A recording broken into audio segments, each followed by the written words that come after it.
Le magazine Wired a remis au goût du jour une interview de Steve Jobs de 1996, il y a 20 ans. À l'époque, Steve Jobs n'était ni président d'Apple, ni de nouveau président d'Apple, c'était entre les deux.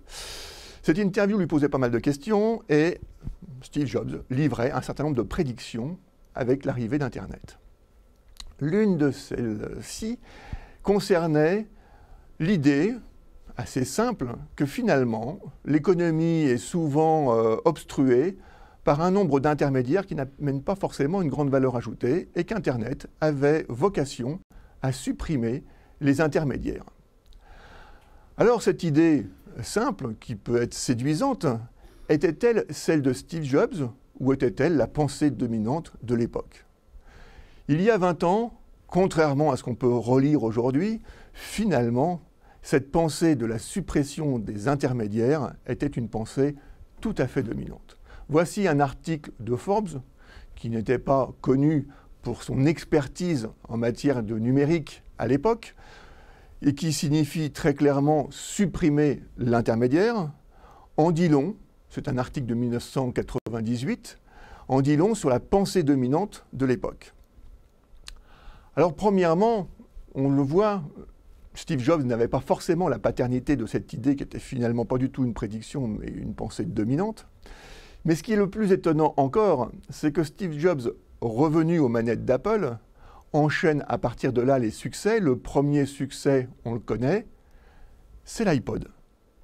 Mais il n'y aurait pas eu d'iPod sans iTunes. Le couple ne pouvait pas fonctionner l'un sans l'autre.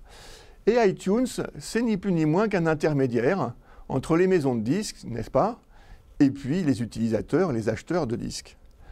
C'est un petit succès, ce ne sont que plus de 15 000 chansons qui sont téléchargées chaque minute. Pour quelqu'un qui voulait supprimer les intermédiaires, on peut trouver ça assez amusant. L'autre succès, l'un des autres grands succès d'Apple, c'est évidemment l'App Store.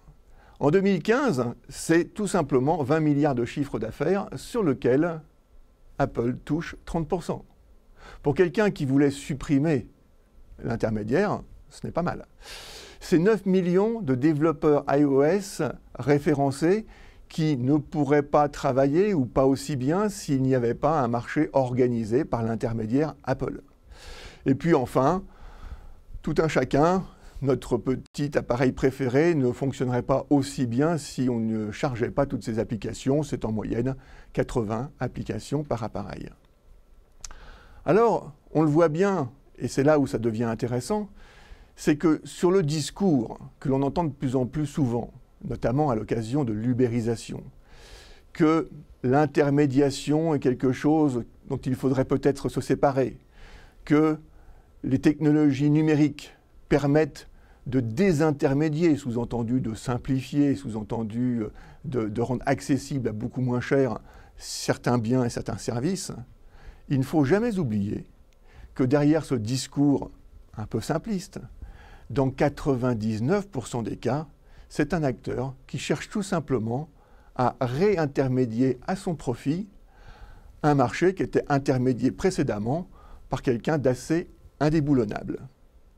Alors, à l'heure de l'ubérisation, il est sûrement intéressant de prendre un petit peu de distance avec le discours de la menace de la désintermédiation.